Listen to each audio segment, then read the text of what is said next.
जय हिंद दोस्तों, exam times Rahul Kumar YouTube channel पर आपका हार्दिक हार्दिक स्वागत है। दोस्तों आज मैं 1 फरवरी 2023 का एसएससी जीडी का प्रीवियस ईयर पेपर लेकर आया हूँ। ठीक है, एस फोर्थ शिफ्ट का पेपर है, तो इसमें आपको जीके कवर कराऊंगा। ठीक है, जीके के क्वेश्चन आपको देखना है किस तरह से प्रश्न आ रहे हैं। आपको पता होगा एसएससी जीडी की परीक्षा होने वाली है, ठीक है, फरवरी में, और फरवरी में यूपी पुलिस की भी परीक्षा है। ठीक है, तो ये प्रश्न आपके यूपी पुलिस में भी काम आएंगे और एसएससी जीडी में भी। ठीक है, तो आपको बड़े ध्यान से इस वीडियो को देखना है और अंत तक देखना है। ठीक है, अगर वीडियो पसंद आए तो लाइक शेयर कमेंट करें और यूट्यूब चैनल को सब्सक्राइब जरूर कर लें। तो आइए चलते हैं पहले प्रश्न की तरफ। तो आपका पहला प्रश्न आया था, देखिए किस प्रकार से प्रश्न पूछे जा रहे हैं।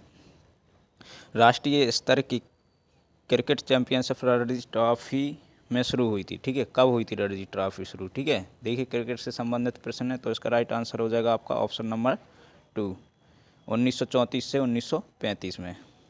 चलिए, 2013 का राष्ट्रीय खाद्य सुरक्षा अधिनियम भारत की ग्रामीण आबादी को सब्सिडी वाला खाद्यान्न प्रदान करता है, तो इसका राइट हो जाएगा आपका 75%। ठीक है, चलिए अगला प्रश्न आया था आपका, राधा श्रीधर ने 2018 में संगीत नाटक अकादमी पुरस्कार जीता था, तो इसका राइट आंसर हो जाएगा आपका भरतनाट्यम में। ठीक है, चलिए अगला प्रश्न है आपका, किसने भारत के 50वें मुख्य न्यायाधीश के रूप में शपथ ली है? ये करंट का क्वेश्चन है। ठीक है, तो इसका राइट आंसर हो जाएगा धनंजय यशवंत चंद्रचूड़। चलिए अगला प्रश्न है आपका, द्रोणाचार्य खेल पुरस्कार टीम के कोच को दिया जाता है, ध्यान रखना। ठीक है, जो कोच होता है उन्हें द्रोणाचार्य पुरस्कार से सम्मानित किया जाता है। तो पढ़ लीजिए, देखिए किस प्रकार से प्रश्न बन रहे हैं। यूपी पुलिस में बहुत वैकेंसी है, 60,000, टेंशन नहीं लेना है। ठीक है, आप थोड़ा थोड़ा पढ़ोगे प्रीवियस ईयर तो काम हो जाएगा। शिशु देखभाल संस्थान का कोई भी प्रभारी या कार्यरत कोई भी व्यक्ति जो बच्चे को शारीरिक दंड देता है वह है किशोर न्याय अधिनियम के अंतर्गत उत्तरदायी होगा। किसके? किशोर न्याय अधिनियम के। ठीक है, चलिए अगला प्रश्न देखते हैं, नगर पालिकाओं की शक्तियां प्राधिकरण और उत्तरदायित्व किस अनुसूची के अंतर्गत आते? तो इसका राइट आंसर हो जाएगा 12वीं अनुसूची। अगला प्रश्न है आपका, पश्चिमी समशीतोष्ण चक्रवातों के कारण सर्दियों के महीनों में की उपलब्धता रबी फसलों की सफलता में मदद करती, तो इसका राइट आंसर हो जाएगा आपका बरसड़। चलिए अगला प्रश्न आपका, निम्न में से कौन सा अपघटन का दूसरा चरण है? ठीक है, नम्र, तो इसका राइट आंसर हो जाएगा छिलासन। चलिए निछालन, ठीक है, सॉरी, निछालन हो जाएगा इसका राइट आंसर, ऑप्शन नंबर 3। चलिए अगला प्रश्न आपका, कौन सा भारतीय संगठन देश में गरीबी पर डेटा एकत्र करने के लिए जिम्मेदार है? तो इसका राइट आंसर हो जाएगा राष्ट्रीय नमूना सर्वेक्षण संगठन।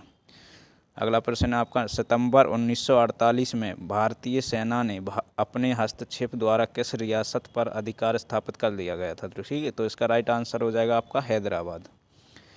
अगला प्रश्न आया था आपका, निम्नलिखित में से किस मौर्य राजा ने धम्म की अवधारणा को लोकप्रिय बनाया था? तो इसका राइट आंसर हो जाएगा Ashok, option number A right answer.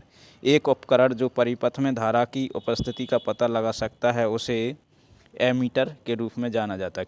क्या कहा जाता है? एमीटर। चलिए अगला प्रश्न है आपका, किसी पर्वत के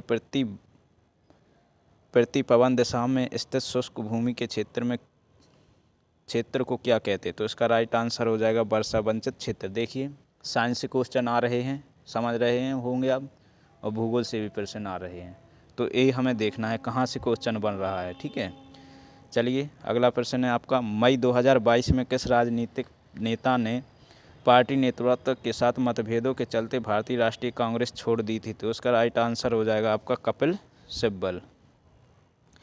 अगला प्रश्न है, 15 मार्च 1950 को योजना आयोग का गठन की अध्यक्षता में किया गया था? तो एक आपके जवाहरलाल नेहरू की अध्यक्षता में किया गया था। अगला प्रश्न है, मंत्रिपरिषद सामूहिक रूप से लोकसभा के प्रति उत्तरदायी होते हैं? ठीक है, ये आपका फर्स्ट आंसर राइट। चलिए अगला प्रश्न है, ऐसी सरकारी वस्तुएं और सेवाएं जो सीधे उपभोक्ताओं को नहीं बेची जाती हैं, उदाहरण के लिए रक्षा सामान, सड़कें, निम्न में से किसके अंतर्गत वर्गीकृत की जाती? तो इसका राइट आंसर हो जाएगा सार्वजनिक वस्तुएं।